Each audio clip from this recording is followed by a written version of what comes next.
दें जी। Now let's discuss about grammar. The student, we are going to talk about grammar. You know, there are many kinds of grammar. We discuss about mental grammar. We discuss about prescriptive grammar, descriptive grammar. We already discussed about this, but today we'll be discussing one by one, respectively. Grammar. What is grammar? Grammar का मतलब क्या होता है? Grammar क्या करती है? आपको arrangement करती है आपके लेक्सिकल वर्ड को, सेंटेंसेस को, फ्रेजेस को, वर्ड्स को, ताकि मीनिंगफुल आइडिया आगे कन्वे हो जाए। और जब भी आप ग्रामर की बात करते हैं तो you need to type of words. Content words भी आपको चाहिए, और आपको क्या चाहिए साथ? और कंटेंट वर्ड और फंक्शनल वर्ड। अब फंक्शनल वर्ड और कंटेंट वर्ड में भी फर्क होता है। कौन बताएगा? कंटेंट वर्ड और फंक्शनल वर्ड में फर्क होता है। What are the content word या लेक्सिकल वर्ड? कंटेंट वर्ड कौन से होते हैं? नाउन, जो मीनिंग्स देते हैं, वर्ब, सर जिसमें एडवर्ब, हम एक दो वर्ड से जरिए अपना मीनिंग कन्वे कर दें, वो होते हैं content content words. Word. Content word always provide meaning. Talk about the newspaper, you need to know about nouns to get meaning. आप देखें, आप हेडिंग देखें, हेडिंग में ज्यादा नाउन और वर्ब या एडवर्ब या एडजेक्टिव लिखे होते हैं। उसमें इज एम आर का ज्यादा वो इस्तेमाल ही नहीं करते। आप कोई भी उठा लें, कोई भी न्यूज़पेपर, डॉन न्यूज़पेपर उठा लें और उसमें देखें हेडिंग किसमें होती है। आपने कल मुझे आपने 5-5 हेडिंग्स जो है ना मुझे दिखानी है, अरेंज करके कोई अखबार पकड़ के उसकी 5 हेडिंग तलाश करके ना उसको लिख के मुझे भेजना है कि सर देखें हमने फाइंड किया है, इसमें से हमें ज्यादा क्या नाउन ही मिल रहे हैं। आपको नाउन ही मिलेंगे, वर्ब मिलेंगे, एडजेक्टिव एडवर्ब, इसके अलावा नहीं। मैक्सिमम वो नाउन का इस्तेमाल करेगा अखबार के अंदर, हेडिंग्स के अंदर। उसमें वो फंक्शनल वर्ड जैसे इज़म मार है, ठीक है, जिसमें प्रपोजिशन है और इस तरह की चीज़ों को वो यूज़ नहीं करते। ये क्या होते हैं? आर्टिकल्स। और इसको क्या कहते हैं? और प्रपोजिशन। और इसको क्या कहते हैं? और जैसे conjunctions. So these are your functional word. और इनको ये भी कहते हैं ये प्रोडक्टिव है, दे आर प्रोडक्टिव अपनी करेक्टरिस्टिक में। Every year thousands of word, 100,000 words are created. 100 words तकरीबन आप महीने में देखें न्यू वर्ड्स कितने बनते हैं, और वो जितने भी बनेंगे वो नाउन होंगे। नाउन की तारीफ क्या है? कोई बताए। What is the definition name of? Of name some of word, place, person और नेमिंग वर्ड थिंग है। इसका। Name of name thing, of some object, person, place और place, thing is called thing, noun. Naming. और कितने type के noun होते हैं? 5 बताएं कौन कौन से? Common noun, proper noun, abstract noun, collective noun, material noun, और बस। अच्छा अच्छा, ये नाउन जो है, नाउन की अगर आपसे कोई तारीफ पूछ ले तो नाउन की तारीफ आपको मैं ऐसी बताऊंगा। जो वर्न और मैर्टन, एक ग्रामर है, high school grammar and composition में वो पढ़ाता हूँ CSS में। तो उसमें जो तारीफ लिखी हुई है ना नाउन की, वो ये है कि वो कहता है कि जो चीज आप अपने सामने आंखें बंद करें और आंखों को खोल लें, जो आपके सामने चीज आएगी वो नाउन है। देखें डेफिनेशन। या आप ऐसा करें कि कोई भी चीज सोचें, वो कहता है कि think about the thing what ever you think it's a noun. चलें आप सोचें, फौजी आप कोई हाँ चीज, सर, वो आप कोई अपनी बिल्कुल आंखें वो बंद ऐसे ही करके है ना, वो। अपनी आंखें बंद करके दोबारा खोलें, जो चीज सामने आएगी वो नाउन होगी। चलें खोल के। हाँ बिल्कुल, ऐसे अभी खोल के देखा तो सामने एलसीडी है, ट्रेडमिल पड़ी है, नाउ नहीं आते हैं सामने। यस। Of course. तो जो चीज आंखें बंद के करके, वो कहता है कि आंखें बंद करके दोबारा खोलें, जो चीज सामने आएगी वो नाउन होगी। देखें कितनी जबरदस्त उसने उसकी डेफिनेशन की। फिर वो कहता है कि जो चीज आप सोचते हो ना, वो फिर कहता है कि लेट्स थिंक अबाउट एनीथिंग। चलो जी कोई चीज सोचो। मतलब मैं अक्सर क्लास में कहता हूँ बच्चों से, सोचो यार कोई चीज सोचो। वो कहते हैं सर रिवर। मैं कहता हूँ रिवर नाउन है। मैं कहता हूँ, वो कहते हैं बल्ब। मैंने कहा बल्ब नाउन है। तो जो भी चीज आप सोचोगे वो क्या होगी, नाउन होगी। तो सर ओपन इसमें क्या क्योंकि लॉजिक? मतलब इसमें इसमें ये ना कि कोई ना कोई ऑब्जेक्ट ही होता है ना, कोई ना कोई ऑब्जेक्ट प्लेस है। ही होती है ना, नाउन इज अ सिटी होगा ना, नेम ऑफ ये पर्सन प्लेस थिंग। प्रोजेक्ट, ये सब naming word is noun, place, object, sorry, name, object, thing, person, ये सब क्या है, नाउन ही है ना। तो ये इसका यही निकलता है। बेड, पिलो, कबर्ड, सामने ड्रेसिंग, नाउन। इवन के फिर नाउन सर की अगर हम आगे, साइंटिफिक फिर आगे करेक्टरिस्टिक भी हैं।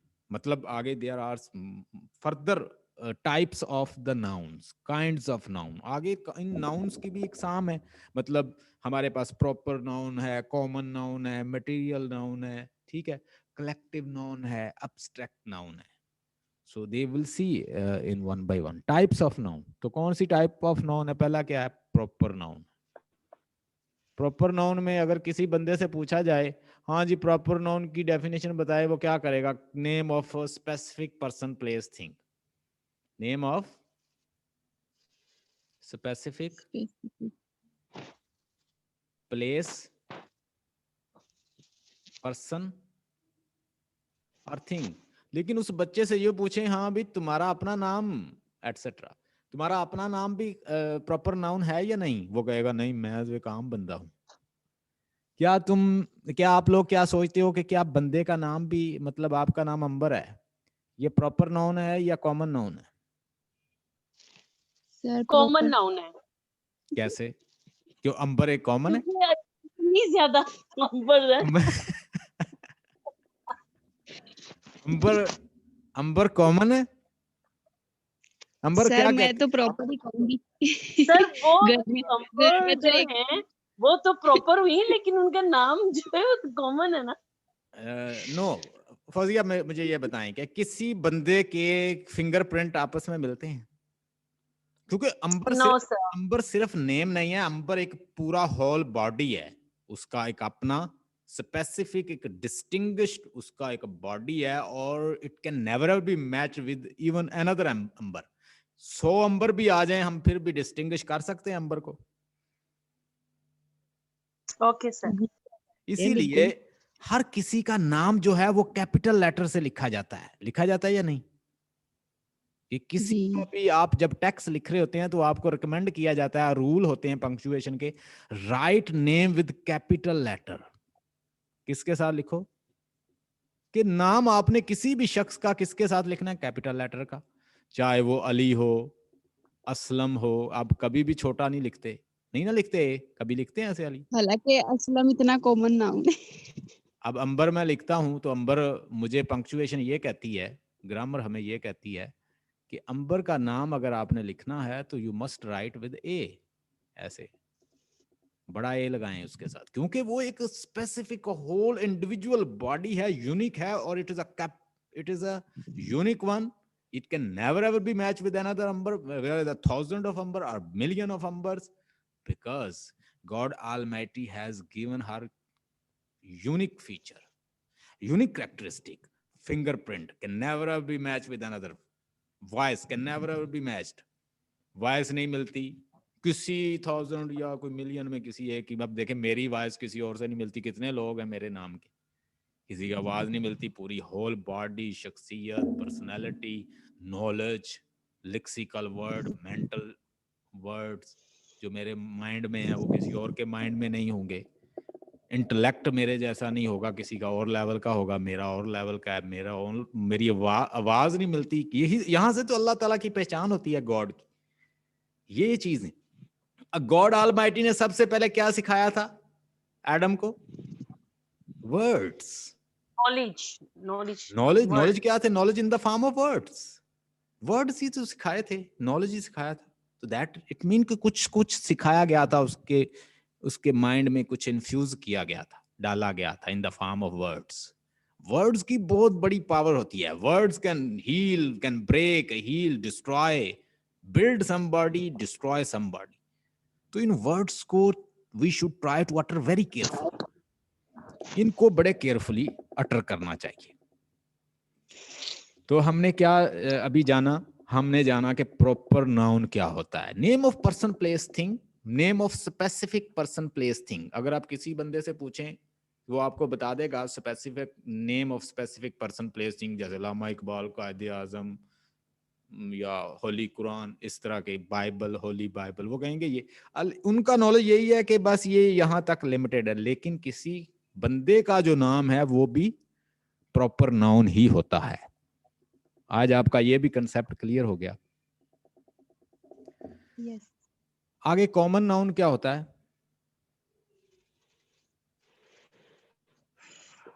Water, glass, common plate, water. Pen. अच्छा, अब फौजिया आपको मैं ये बताता हूं कि कॉमन नाउन को कॉमन नाउन क्यों कहते हैं।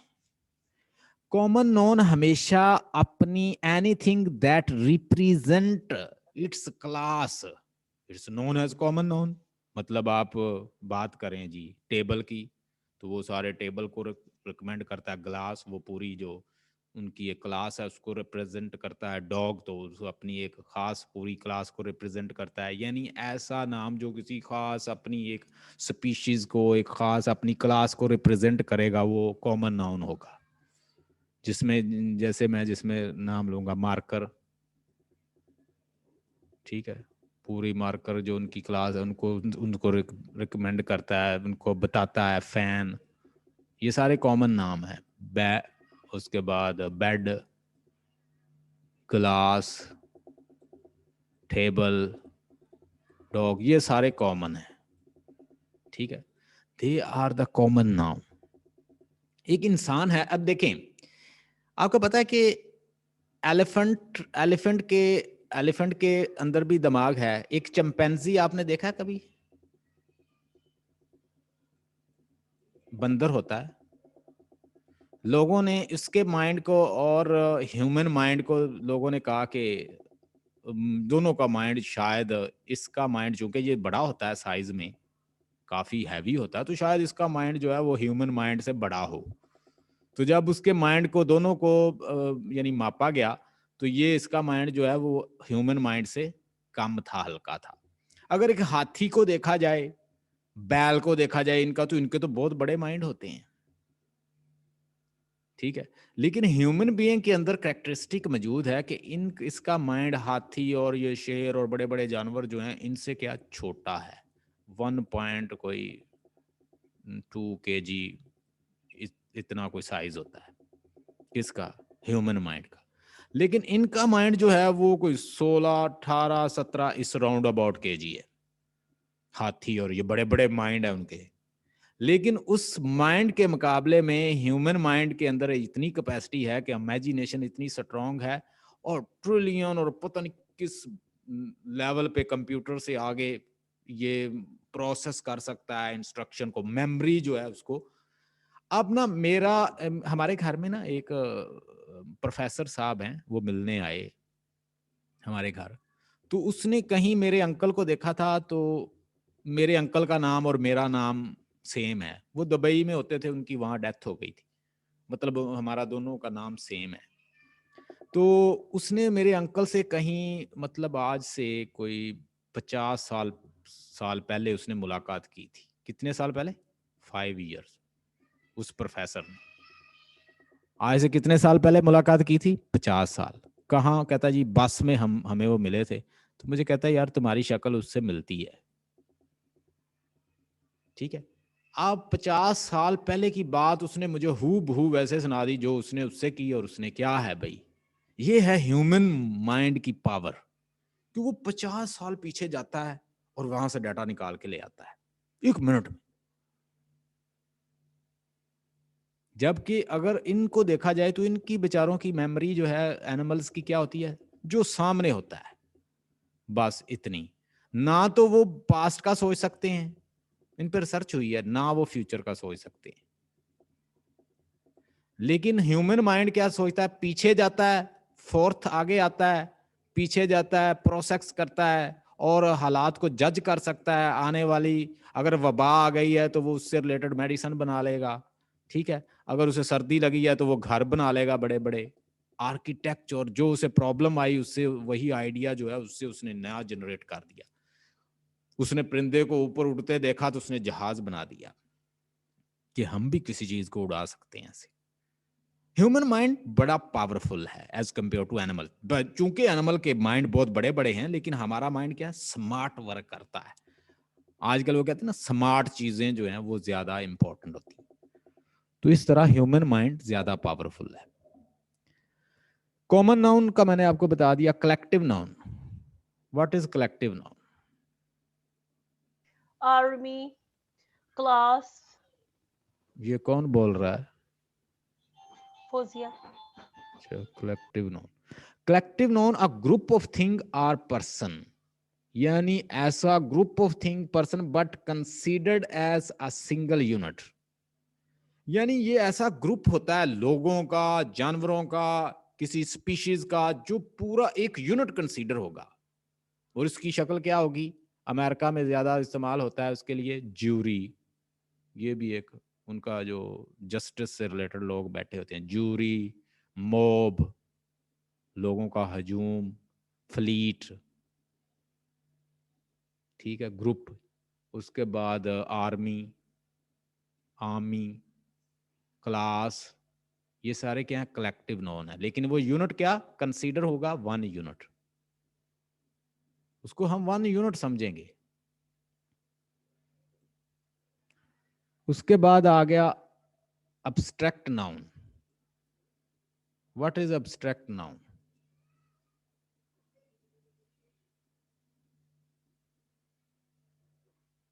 abstract, what is abstract noun? Sir like revenge, honesty, क्या? ये सब है।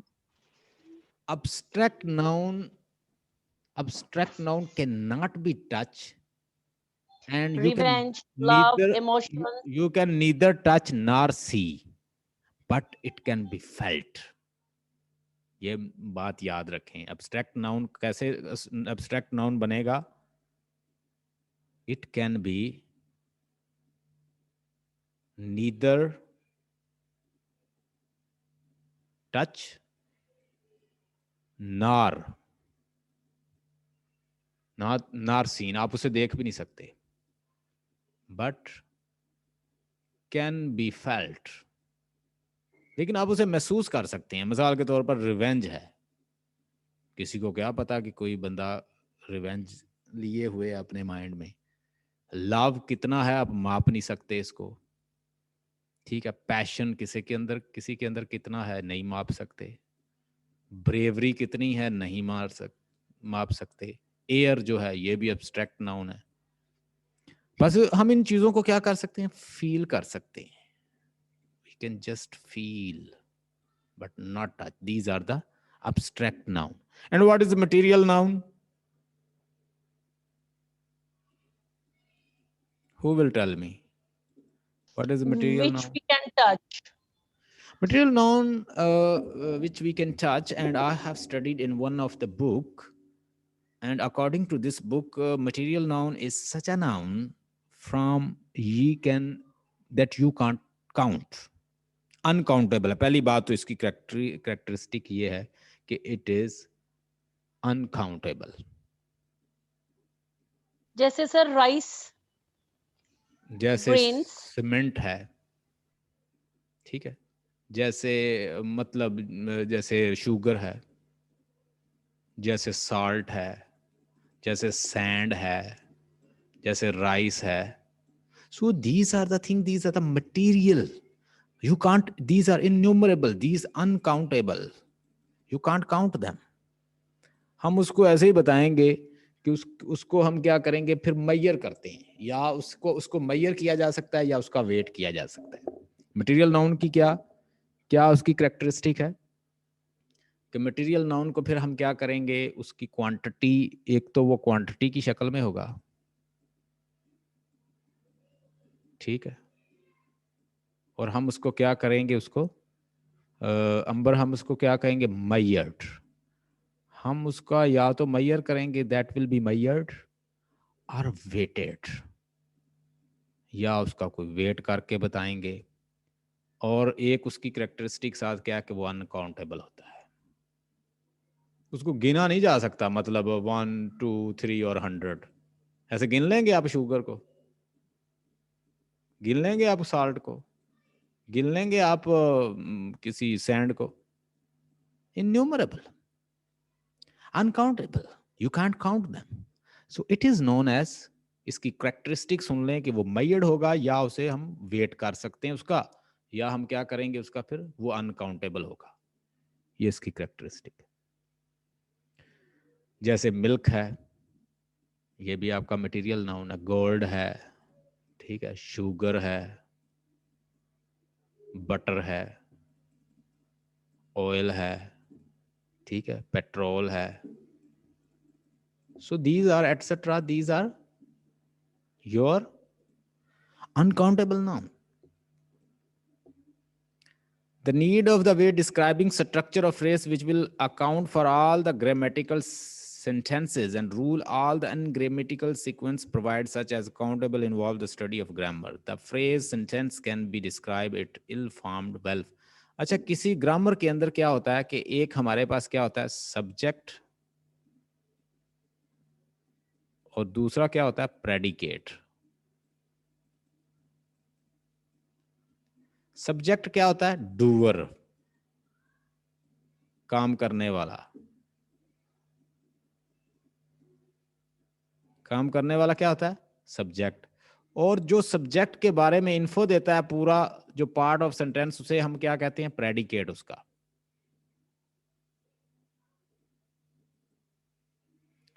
ग्रामर, टाइप ऑफ ग्रामर क्या है, टाइप ऑफ ग्रामर हमारे पास है, एक है मेंटल ग्रामर, और ये डेफिनेटली किससे रिलेटेड होगी, चॉम्स्की से। चॉम्स्की ने आपको क्या दी थी, मेंटल ग्रामर। और इसके जो लिंग्विस्टिक एटिकेट्स हैं, आपको ये सीखने नहीं पड़ते।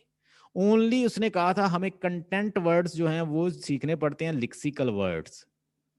बाकी ये ग्रामर की कैपेसिटी जो है बच्चे के अंदर ही होती है। अगर बच्चे के सामने आप बोलते जाएं तो आपको पता है कि वो बड़ी अच्छी उर्दू बोलता है, मतलब आपने उर्दू सिखाई तो नहीं उसे, लेकिन वो उर्दू बोलता है। इसके ऊपर भी बहुत ज्यादा यानी रिबटल आई है कि वो जो ग्रामर बोलता है वो पूरी ठीक तो नहीं बोलता बच्चा, लेकिन चॉम्स्की ने ओवरऑल ये कहा था कि वो बड़ी अच्छी उर्दू बोलता है, चूंकि उसके अंदर जो है लेड लगी हुई है लैंग्वेज एक्विजिशन डिवाइस, और मेंटल ग्रामर उसके अंदर ही होती है। फिर बाद में उसने यूनिवर्सल ग्रामर का नाम दिया था, आपको मैंने बताया था। Each adult speaker of the language clearly has some type of the mental grammar. This grammar is subconscious and is not the result of any teaching. ये मैंने आपको बार बार बताया था ना, कॉन्शियस, सबकॉन्शियस और अनकॉन्शियस। मैंने इसमें आपको बताया था कॉन्शियस जो है वो बेस किस पे करता है, सबकॉन्शियस पे। जो बच्चा जिस एरिया में रहता है वो वैसी लैंग्वेज बोलता है, वैसा बिहेवियर करता है। क्यों करता है कि उसके सबकॉन्शियस में वो फीड हो जाता है। एक ईसाई का बच्चा जो है वो ईसाई क्यों है या क्रिश्चियन क्यों है, क्योंकि उसके सबकॉन्शियस में क्या भरा हुआ है, क्रिश्चियनिटी। एक मुस्लिम जो है वो मुस्लिम क्यों है कि उसके सबकॉन्शियस में क्या भरा हुआ है, कल्चर किसका,